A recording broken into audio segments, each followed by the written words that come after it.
बरसों बाद जिसे मिला था परिवार का प्यार, क्या वो भी छिन जाएगा इस बार? क्या अनिका का परिवार उससे नफरत करता था? क्या मल्होत्रा परिवार अनिका से अपने सारे बंधन तोड़ देगा?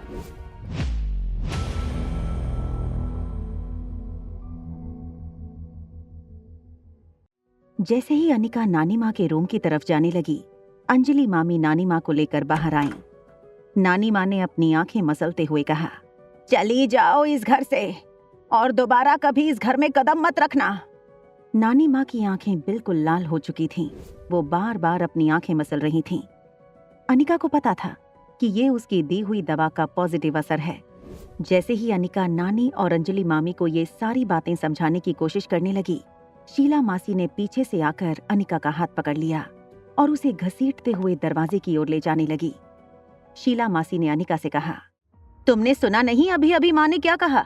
निकल जाओ इस घर से। ये कहकर शीला ने अनिका को दरवाजे की ओर धकेल दिया।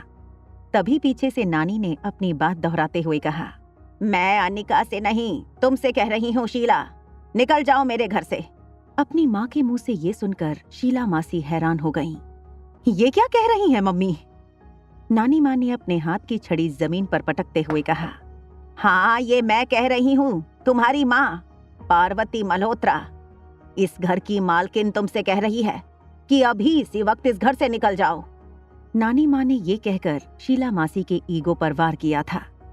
सबके सामने उनकी इंसल्ट हुई थी और खासकर उस अनिका के सामने। शीला मासी ने गुस्से में आकर नानी माँ से कहा, वाह मम्मी वाह, कमाल की माँ हो तुम। सालों पहले तुम स्वाति के लिए मुझे सबके सामने छोटा महसूस करवाती थी और आज उसकी बेटी के लिए तुमने हमेशा स्वाति को मुझसे ऊपर समझा। और ये सब कुछ करके मिला क्या तुम्हें? धोखा देकर भाग गई तुम्हें स्वाति। कहा था 1 हफ्ते में वापस लौट कर आ जाऊंगी। आज 25 साल हो गए, वो तो नहीं आई। सीधी उसकी मौत की खबर आई और पीछे छोड़ गई है अब ये बेशर्म औलाद को। मैं दावे के साथ कह सकती हूँ, इसने जानबूझकर माँ को ऐसी दवाई दी है जिससे माँ की जान को खतरा भी हो सकता है।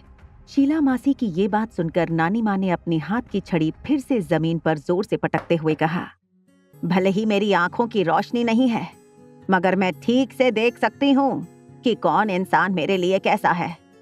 और अगर अनिका ने मुझसे कहा है कि वो मेरी आंखों का इलाज करना चाहती है, तो मेरी उसे पूरी इजाजत है। ये कहते हुए नानी माँ ने अपना हाथ आगे करते हुए अनिका को अपने पास आने का इशारा किया। अनिका ने नानी के पास आकर उनका हाथ अपने कंधे पे ले लिया। अनिका ने देखा अंजलि मामी और किशन मामा को भी इस बात की चिंता थी, कहीं नानी माँ की आंखों में प्रॉब्लम बढ़ न जाए। अनिका ने उन दोनों से कहा, मामा मामी मुझे 7 दिन का वक्त दीजिए। 7 दिन के अंदर दवा अपना असर दिखा देगी। किशन मामा और अंजलि मामी अनिका की बातों पर भरोसा तो करना चाहते थे।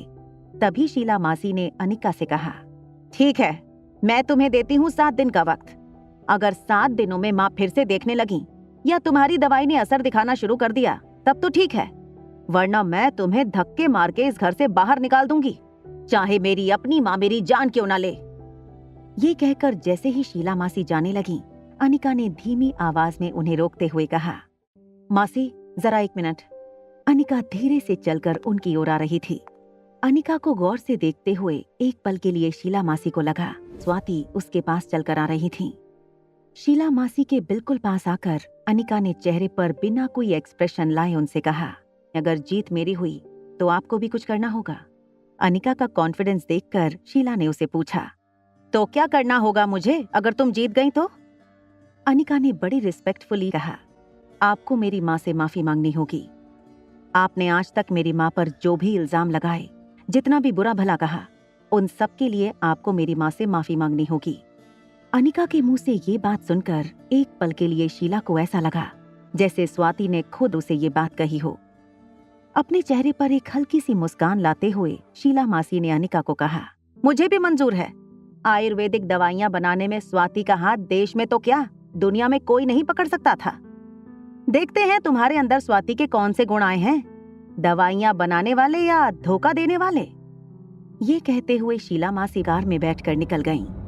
शीला मासी के जाते ही अंजलि मामी ने अनिका से कहा, बेटा दरअसल शीला स्वाति की बहुत इज्जत करती थी उस जमाने में। अचानक स्वाति के चले जाने से उसके मन पर बहुत गहरा सदमा लगा था।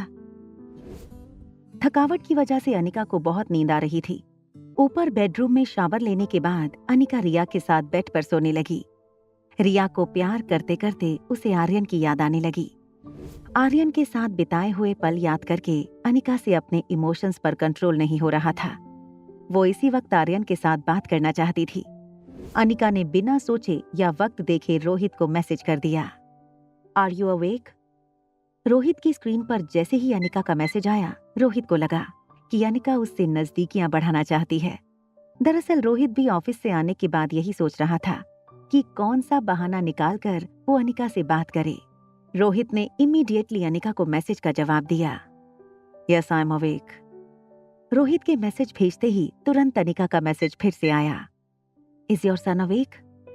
रोहित ने आर्यन के बेडरूम का दरवाजा खोलकर देखा तो आर्यन गहरी नींद में सो चुका था।